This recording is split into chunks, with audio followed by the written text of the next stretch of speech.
या दृष्टीने बघितलं तर ते भाजप योग्य वाटते, चांगलं वाटतं. बरं वाटतं. पिढीच्या आता ही जनता आहे तर जनतेच्या हातात आहे सगळं. आम्ही तरी स्वतः मगाशी मी एक मुद्दा. दर्शको नमस्कार, डिजिटल कोल्हापूरमध्ये आपल्या सर्वांचं स्वागत. सध्या लोकसभेची रणधुमाळी सुरू होणार आहे. नेत्यांची अजून काय म्हणजे उमेदवारांची निश्चिती अजून काही नाही आहे, परंतु त्याचबरोबर विद्यमान खासदार आणि इच्छुक उमेदवारांनी तयारी सुरू केली. याच्या आधी लोक काय म्हणतायत हे पाहण्यासाठी आपण ग्राउंड रिपोर्ट घेतोय. सध्या हातकणंगले मतदारसंघाचा एकदम टोकाचा जो भाग आहे, पन्हाळ्याच्या खालच्या बाजूला पोर्ले गावामध्ये आलोय. इथे एक बाजारपेठ आहे जिथे लोक दररोज बसलेले असतात. तुम्ही दररोज असे बसले असतात चर्चा करत, राजकीय चर्चाच होत असतील दररोजच्या. मग त्याच चर्चा आज आमच्या चॅनलच्या माध्यमातून तुम्हाला मांडायच्या आहेत. तर तुम्हाला काय वाटतं की आता सध्याचे विद्यमान खासदार इकडचे धैर्यशील माने दादा आहेत आणि इच्छुक उमेदवार आता खूप सारे आहेत, वेगवेगळे पक्ष, महायुतीतनं ते असतील, महाविकास आघाडीकडनं कोणतरी असतील, स्वतंत्र लढणारे पण काही जण आहेत. तर तुम्हाला काय वाटतं सध्याच्या विद्यमान खासदारांच्यापासून तुम्ही खुश आहात? परत तेच निवडून येतील का वेगळा चेहरा येईल?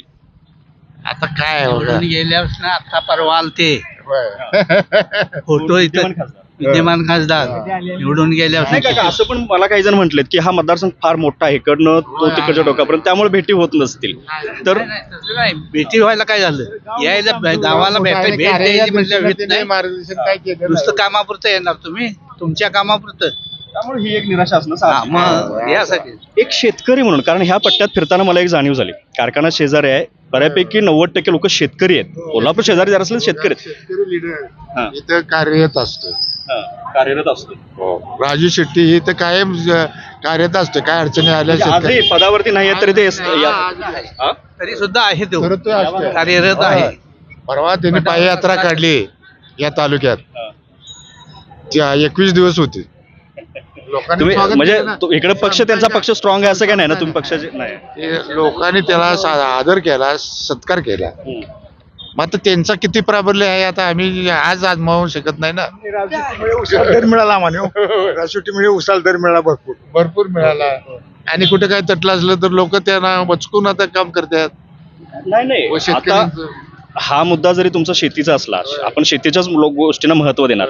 काही लोकांनी मला एक उदाहरण दिलं होतं, शेतकरीच होते ते म्हटलेत की आम्ही शेतकरी लोक आहोत, व्यावसायिक आणि इंडस्ट्रीज आणि कंपन्यांच्या जाहिराती सगळं आम्ही बघतोय, शेतीशी संबंधित जाहिराती कधी कुठं असतात किंवा कुठला नेता कोण बोलतोय का, तर त्याबद्दल त्यांनी एवढी भारी निराशा व्यक्त केली होती. मग तसं वाटतं का की आपला आताचे खासदार किंवा येणाऱ्या खासदारांनी त्याबद्दल मतं मांडली पाहिजेत आपल्या शेतीच्या संबंधित? गावचेच आहेत का? गावचेच आम्ही आहेत. तुमचा अनुभव राजकारणातला मगाशी आपली चर्चा चालली होती त्याबद्दल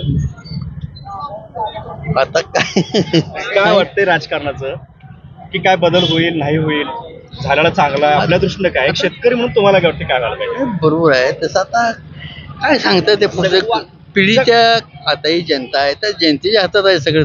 आम्ही तरी स्वतः मगाशी मी एक मुद्दा बोललो, जनतेचं आपण सांगायचं नाही. आपल्याला काय वाटतं की नाही तेच होणार असते.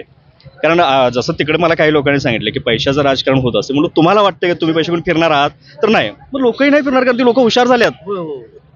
खेड्यापाड्यातल्या लोकांना नेते जरी म्हणत असतील की ती अडाणी आहेत, आपण त्यांना फसवू, कारण सगळ्यात जास्त हुशार ती लोक आहेत.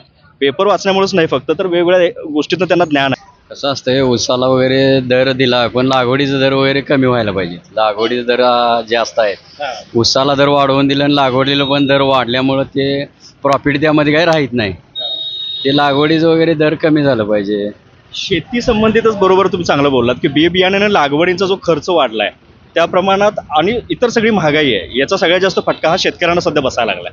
त्यामुळे या महागाईबद्दल त्या नेत्यांनी काहीतरी करायला पाहिजे, त्याच्याबद्दल आवाज उठवायला पाहिजे असं तुम्हाला म्हणायचं आहे. काका, तुम्हाला काय म्हणायचं का महागाईबद्दल नाही. किंवा राजकारणाच्या बद्दल? तुमच्या वेळेचं राजकारणी कसे होते, काय बाबा आपण त्यांनी काय पाळायला पाहिजे का नाही, नीतिमूल्य वगैरे काय आहे का नाही? पाळायला पाहिजे की आता तुमच्यासारखे वयस्कर लोक सांगणार का नाही? पाळीत नाही तर आता करायचं काय? आता जे नुसतं काय बोलायचं आता त्याशी?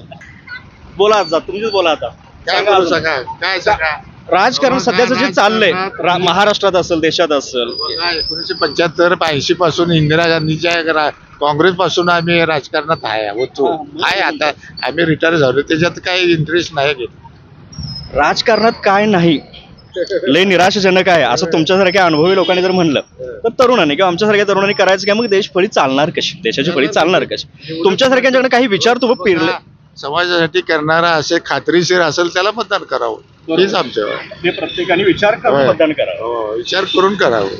मग ते भले भाजप असू दे, शिवसेनेवाला असू दे, नाही काँग्रेसवाला असू दे.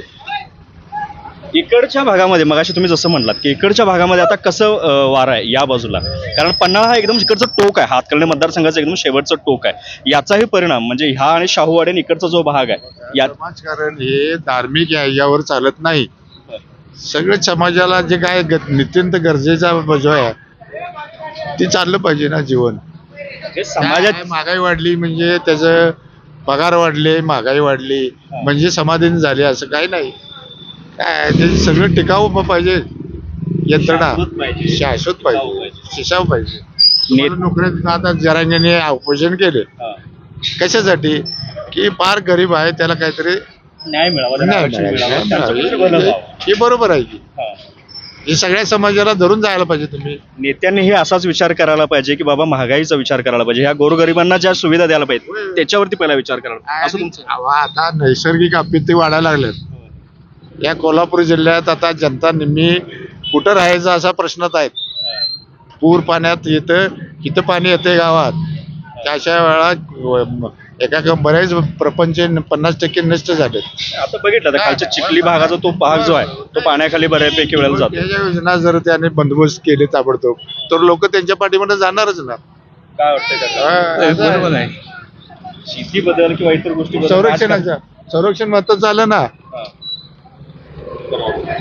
ही संरक्षण शेती मला इच्छा काय आहे की दररोज आपण इथं बसून घरात बसून वेगवेगळ्या राजकीय चर्चा करतो, कारण आपली बुद्धी त्या लेवलचा अभ्यास असते. म्हणून हेच मुद्दे मीडिया माध्यमातून का मांडा, कारण परत परत माध्यम या लेवलला नॅशनल लेवलला जर बघितलं का नाही, राष्ट्रीय सुरक्षा वगैरे या दृष्टीने बघितलं तर ते भाजप योग्य वाटते, बरं वाटतंय ते. म्हणजे राष्ट्रीय सुरक्षा काही शेतकऱ्यासाठी काही चांगल्या गोष्टी त्यांनी केल्यात नाही असं नाही. 2000 काही वयस्कर लोकांचे आता खाती नाव आहेत वगैरे, त्यांना 2000 सुद्धा ती मोठी गोष्ट आहे.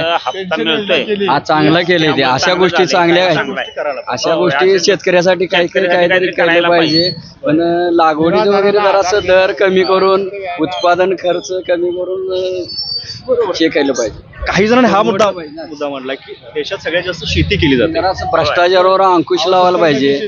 कारखाना वगैरे आहे ते काटा मारणे, हे मारणे, ते मारणे, यांची काय यंत्रणा आहे? त्याच्यावरती कुठेतरी अंकुश असावा का यांची यंत्रणाच काही नाही ना. सरकारी यंत्रणा पाहिजे. त्यात बाबा जिथे कुणी आपल्याला वाटलं तिथं जाऊन काटा आपल्या ऊसाचं वजन करायचं, योग्य आहे का नाही बघायचं, आणि परत आपण कारखान्यावर जर योग्य झालं नाही तर आपण आवाज उठवू शकतोय ना. आता डायरेक्ट आम्ही जाणार ते कारखान्यावर जाणार, त्यांनी कमी कसा केलाय काटा, काय केलाय, काय समजणार ते.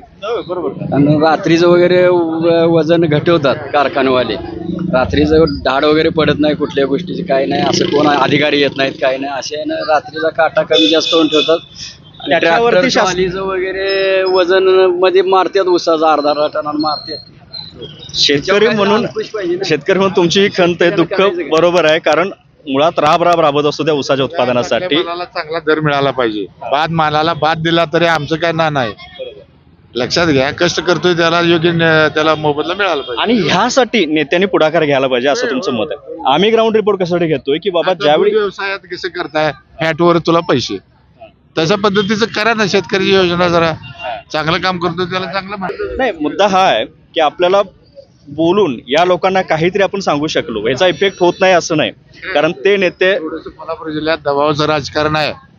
पूर्वी जे काँग्रेस प्रणालीत ज्या नेत्यांनी कामं केली, लाईट, पाणी, अमुक तमुक, ज्या भागाचा विकास केला, तसं आपल्या ऊसाला दर राजू शेट्टी असल्यामुळं चांगला दर मिळतोय.